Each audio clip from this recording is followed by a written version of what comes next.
Oh, hey look, a Pokeball, just lying around all inconspicuously. Nothing to see here. What a rare find.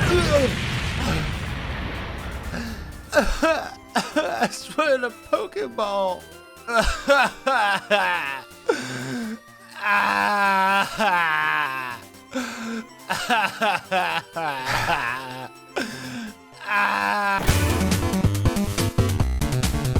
What is going on, guys? This is Dobbs here, bringing you another Pokemon video. And in this video, I'm gonna go over the 10 rarest Pokeballs that exist.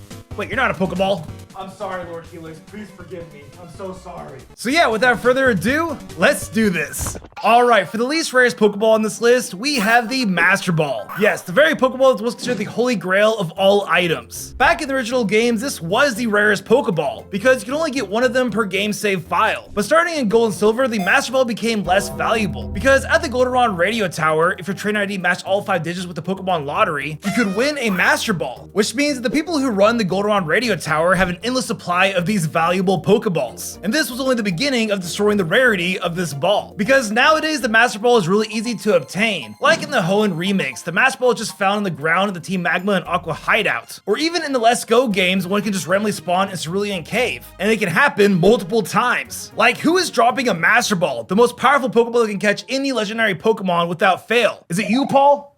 And heck, if they wanted to, the Silph Company or the Kalos Pokeball Factory could mass produce Master Balls. I mean, every villain in Team Rainbow Rocket has all of their Pokemon in Master Balls, meaning that in their respective universes where they succeeded in their plans, they took control of these Pokeball manufacturers and started producing them themselves. And nearly every professor in every game has a Master Ball too. Even the AI professors in Scarlet and Violet have all their Pokemon in Master Balls. So is the Master Ball really that rare, or is it just overhyped? In the anime though, it is a different story, because we have only seen one Master Ball in the entirety of the anime in the past 25 years. And somehow this random fisherman got a hold of one and literally failed catching a wish cache with it. So we don't even know if this was a real Master Ball or not, but we do know it exists because there are several things that are based on it, like Missy's Beach Ball in the banned episode Beauty and the Beach, for instance. So yeah, in the anime it is very rare, but in the games, not so much. And yes, every Pokeball after this one is even rarer in the anime, so we're just getting started. And this video is sponsored by FlexiSpot. If you're still sitting in an old chair like Ferd here, that's probably meant for the kitchen, yeah, it's time to upgrade. Ferd has told me time and time again that the chair is stiff, one-directional, and also destroys its long back and posture after sitting it for too long. And I don't blame him, because it is a ferret. They have very long backs. So I upgraded to the FlexiSpot C7 Pro Max, and it's made a huge difference for my ferrets and me. You get adjustable lumbar support, 2D armrest, smooth seat height control, and a backrest that actually reclines. Just look at that. Everything's customizable so it fits you, not the other way around. Just look at this. I feel like I'm floating on clouds right now. And best of all, the mesh sheet is breathable and ergonomic, and it's got a 0.2-inch latex cushion underneath for just enough support. And it even has a footrest. It's the future, man. And with all these features, it keeps you cool and supported, even after hours of editing or even gaming. Whether I'm working, filming, or just taking a break, this chair's been legit. Just ask Ferd here. And here's the best part. It comes with a 10-year warranty, a 30-day risk-free return policy, and you can use my code Dobbs at checkout to get $50 off the C7 Pro Max right now. That is code Dobbs to get $50 off right now. So if you're thinking about leveling up your setup, I seriously recommend checking out this chair. It'll be a game changer for you if your current chair isn't doing the job. Oh, and if the C7 Pro Max isn't your style, FlexiSpot also has the C5 chair and the brand new C7 Morpher, so you can pick the one that's best for you and your space. So check out the link down below in the description to buy one today and get that $50 off with code Dobbs. Now, back to the video. Next up, we have this Strange Ball, and this Pokeball shouldn't even exist, but it does for some reason, thanks to a paradox in the Pokemon timeline. Because if you've never seen or even heard of this Pokeball, I wouldn't blame you, because the way to obtain it is pretty ambiguous. All you have to do is transfer a Pokemon from Legends Arceus into a modern Pokemon game, and the ancient Pokeball that the Pokemon was caught in will miraculously turn into a Strange Ball, making it one of only 3 Pokeballs in all of Pokemon that are impossible to obtain through normal gameplay, along with the Park Ball and the Cherish Ball. So mechanically speaking, you can get as many Strange Balls as you want by transferring Pokemon caught in Pokeballs that don't exist in modern games. But canonically, this is an extremely rare Pokeball that probably doesn't even exist in the main continuity of Pokemon. To even get this Pokeball, you would need the power of a time-traveling Pokemon to take you in the past during the era of Legends Arceus, then leap into the future into a different dimension, a different timeline where that Pokeball doesn't exist, creating a full-on paradox.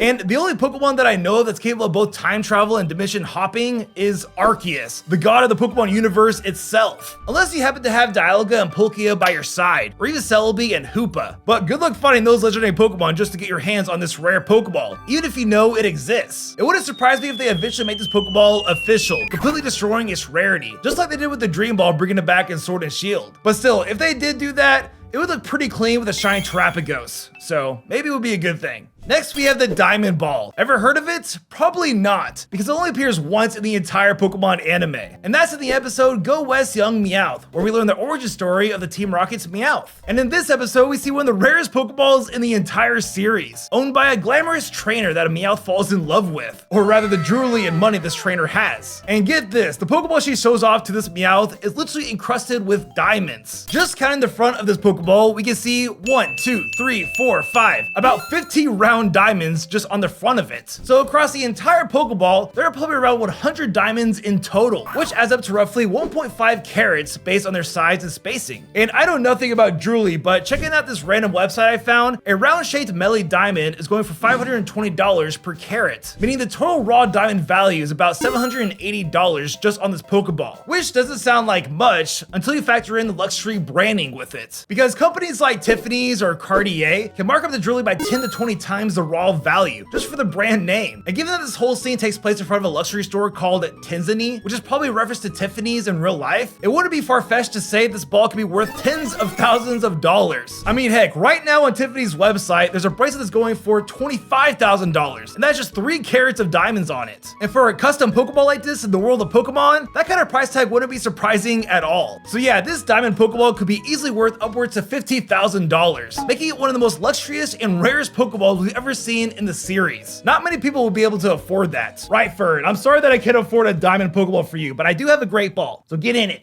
Next up, we have the Cherish Ball, and this Pokeball is rare because it's only obtainable through event Pokemon. And technically speaking, only one of them exists in the entire Pokemon franchise through the manga, anime, and the games. Just like the Park Ball and the Strange Ball, it's never been obtainable through normal gameplay. And as far as I know, it's never even appeared in the anime. So it might not even exist in the Pokemon timeline for all we know. And since the only way to obtain one is through events, there are tons of Pokemon that can't legally be obtained in a Cherish Ball, making them impossible Pokemon. Like my freshest Ferd over there. One Smogon user even put together a list of every known Pokemon that's been officially distributed in the Cherish Ball, and the total came out to around 112 unique Pokemon out of the 1,000 plus Pokemon that exist. That is just 10% of all the Pokemon that exist that can be found in the Cherish Ball. And in the entire series, there's only one trainer who's ever been shown using a Pokemon inside of a Cherish Ball, with that trainer being Ace Trainer Diana in the Sinnoh remakes, who has a Tropius inside of one, which is actually a reference to the very first Pokemon ever distributed in a Cherish Ball, the Shokutun's Tropius. It was given out to promote the Japanese TV show Pokemon Sunday, with the original trainer named after one of the hosts, Shoko Nakagawa. So technically speaking, across all games and all of the anime, there's only one trainer who has a Pokemon inside of a Cherish Ball officially. And that trainer is right here, making this an effective one-of-one Pokeball across the entire series. But the fact that so many event Pokemon are released in Cherish Balls dilutes its rarity by quite a bit, which is why it's placed a bit lower on this list.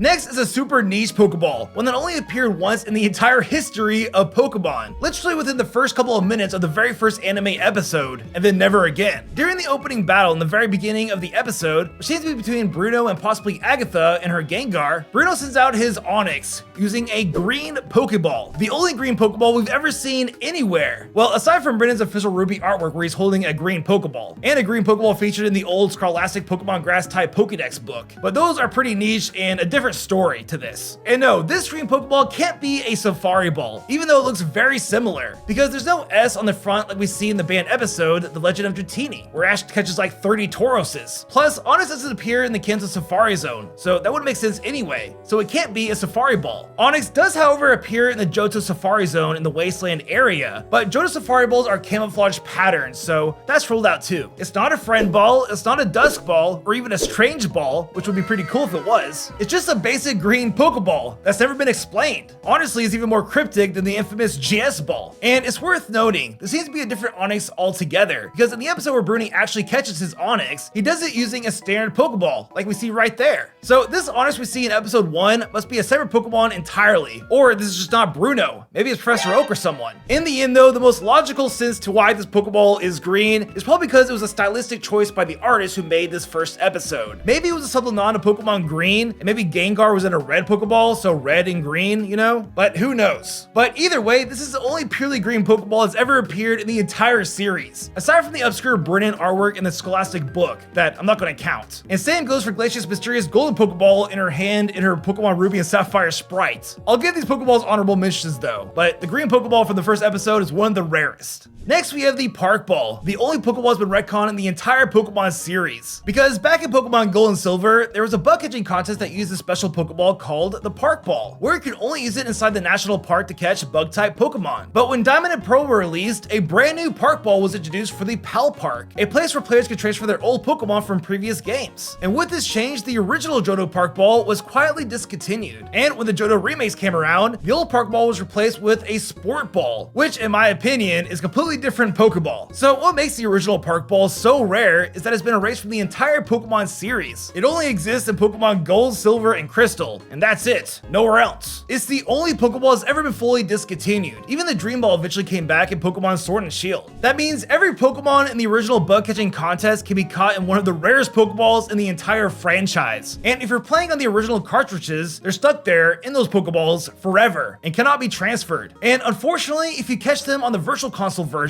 the game converts their original Pokeball into a lame Sport Ball, completing the entire retcon. So next time you play the Generation 2 games, you might look at the bug catching contest a little differently, because those original Park Balls are, in my opinion, the 5th rarest Pokeball in the entire series. Now go play those games and catch a shiny Pokemon inside of one. That'd be a very rare combination. Next up, we have the Crystal Ball, as seen in the 3rd Pokemon movie. And what makes this Pokeball so rare is the fact that it takes a very unique combination of emotion, imagination, and the power of unknown to even exist. Because in the movie, Molly accidentally opens up a portal to another dimension, unleashing a swarm of unknown into her world. And for reasons still unknown, they become emotionally tied to her, using their powers to bring her dreams to life. They even create a legendary Pokemon, Entei, to act as her papa after her real father vanishes inside the portal, just showing how strong a collective group of unknown are. And later in the film, when Molly gains full control over the unknown, she creates a special Pokeball that lets her summon any Pokemon she wishes, which I'm calling here the Crystal Ball. So for this Pokeball to even exist, it needs Molly's emotion and imagination fused with the unknown's ability to bend reality. And that's what makes it so special, because if anyone else had that power, they'd probably create something a little bit different based on their own dreams and desires. It probably wouldn't be the specific Crystal Ball that Molly creates. So this Pokeball is truly one of a kind, tied solely to Molly during the events of this movie, making it one of the rarest Pokeballs to ever exist in the entire series. And as of now, it doesn't exist because the unknown were sent back to their dimension, and we'll probably never see it again. And let's be honest, just getting your hands on tens of thousands of unknown and replicating someone else's imagination will be next to impossible, which makes the Crystal Ball not just rare, but completely irreplaceable. So this Pokeball doesn't even exist anymore. But for the fact that Molly was able to summon so many of them, actually knocks it down a few spots on this top 10, because the Pokeballs above the Crystal Ball are just even more insane when it comes to their rarity. So let's continue.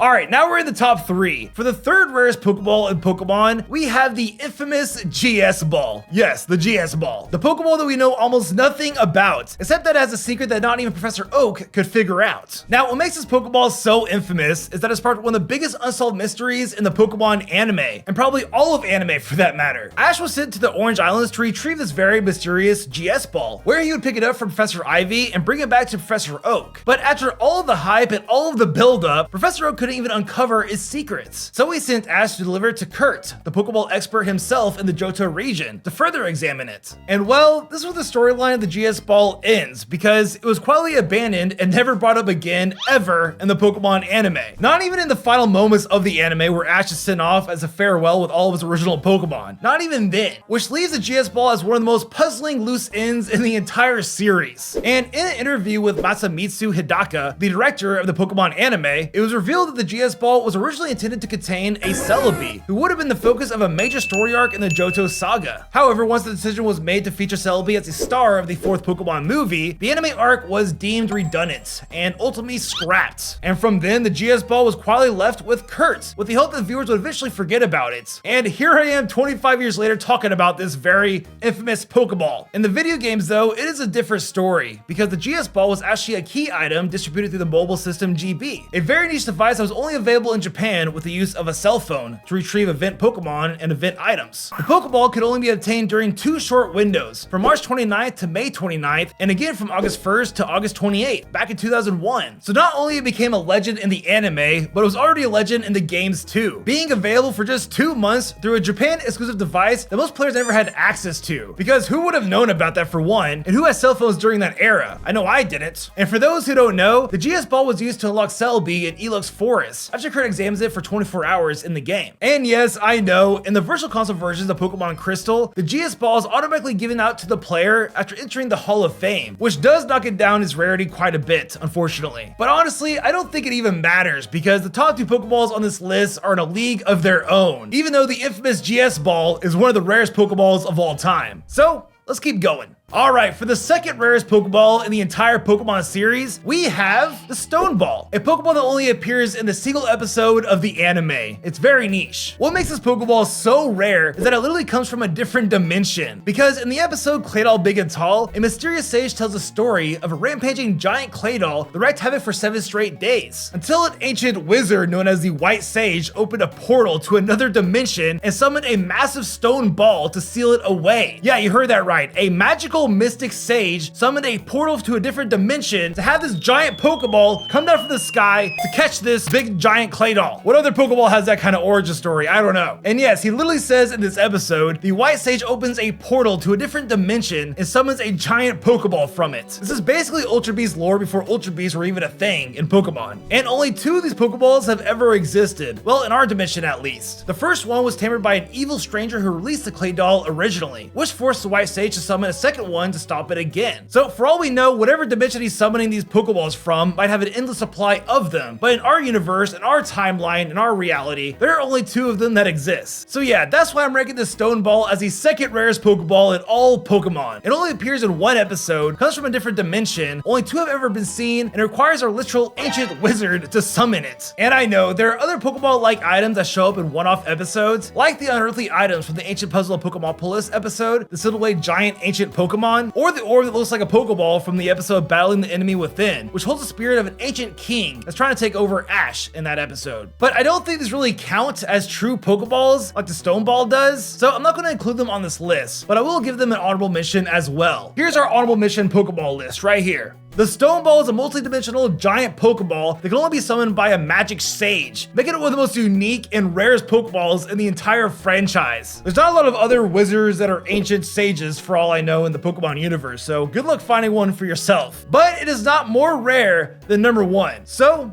let's continue.